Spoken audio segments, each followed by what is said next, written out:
नमस्कार मित्रांनो, आज आपण बघणार आहोत मोसंबी पिकाला खताचं व्यवस्थापन. खत कोणत्या प्रकारे टाकायचं त्याविषयी सविस्तर माहिती. तर मित्रांनो, आपण प्रथमतः खताचे जो ढोस आहे 10-26-26 हा ढोस घेतलेला आहे आणि त्याच्यामध्ये मिक्स हे युरिया हे खत घेतलेलं आहे. तर मित्रांनो, आपण सविस्तर तुम्हाला दाखवितो कोणत्या प्रकारे आम्ही खत ते टाकले. तर मित्रांनो, आपण ज्या ठिकाणी आपल्या ठिबकचे जे ड्रिपर असते त्या ड्रिपरच्या खेटूनच असं एक कुदळीच्या साहाय्याने गड्डा खोदून त्याच्यात आपण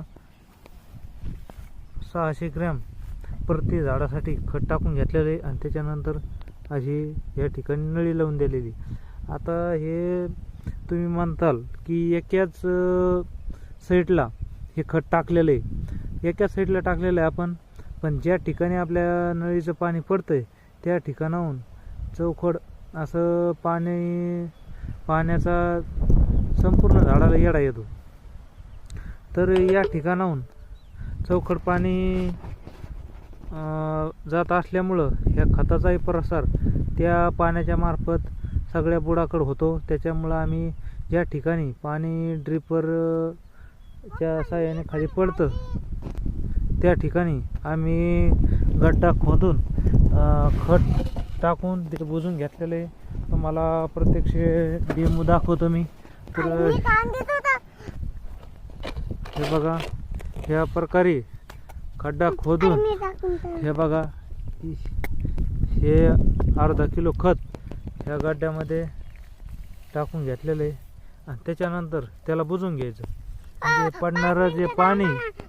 पडणारं पाणी ह्याच्यामध्ये आपण असं मातीच्या साहाय्याने बुजून घ्यायचं आणि ड्रीप त्या पाण्यावर त्या खतावरती ठेवून द्यायचं. म्हणजे जेणेकरून जे खत आहे ते विरघळून जसं जसं पाणी झाडाच्या बुडाला प्रसार होतं त्याचप्रमाणे हे खताचाही त्याच प्रकारे प्रसार होतो. तर हे माझ्या मते योग्यशीर पाणी प्रवाहाद्वारे खताची जी मात्रा आहे ही योग्यशीर मुळांना भेटते. त्याच्यामुळं ह्या पद्धतीचा अवलंब आम्ही